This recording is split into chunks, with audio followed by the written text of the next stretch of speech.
السلام علیکم میرے پاکستانیوں اس دفعہ 5 اگست کو ہم نے صرف علیمہ خان کا ساتھ دینا ہے، علیمہ خان کی آواز بننا ہے اور علیمہ خان کے ساتھ ہی نکلنا ہے، نہ کہ اس غدار قیادت کے ساتھ جو کہ 5 اگست کو پشاور میں جلسہ کرنے جا رہی ہے۔ اگر علیمہ خان کہیں گی تبھی یہ پاکستانی قوم پشاور جلسے میں پہنچے، ورنہ کسی صورت بھی پشاور جلسے میں پہنچنے کی ضرورت نہیں ہے، صرف علیمہ خان کے پیچھے رہنا ہے۔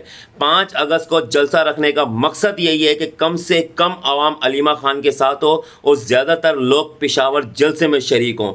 تو اب امتحان ان پاکستانی قوم کا ہے اور عمران خان کے چاہنے والوں کا ہے کہ وہ کس کا ساتھ دیتی ہے، ان غداروں کا ساتھ دیتی ہے یا علیمہ خان کا ساتھ دیتی ہے۔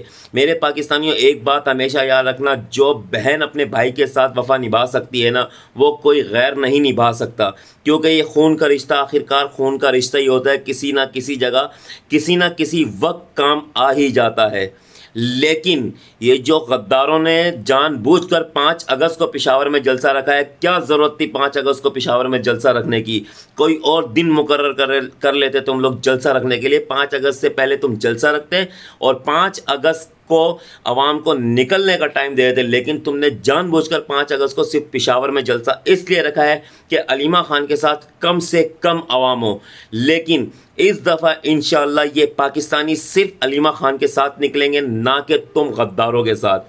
اور اس دفعہ اگر تم غداروں کے پیچھے نکلے تو میں یہی کہوں گا کہ جتنے بھی پشاور آئے، پشاور جلسے میں عوام پہنچے گی، وہ سب کی سب عمران خان کے ساتھ غدار ہے۔ وہ کوئی بھی نہیں چاہتا کہ عمران خان جیل سے باہر آئے، اس لیے ان کے جلسے میں پہنچنے سے بہتر ہے کہ علیمہ خان کے ساتھ چلنا ہے اس دفعہ ان پاکستانیوں نے۔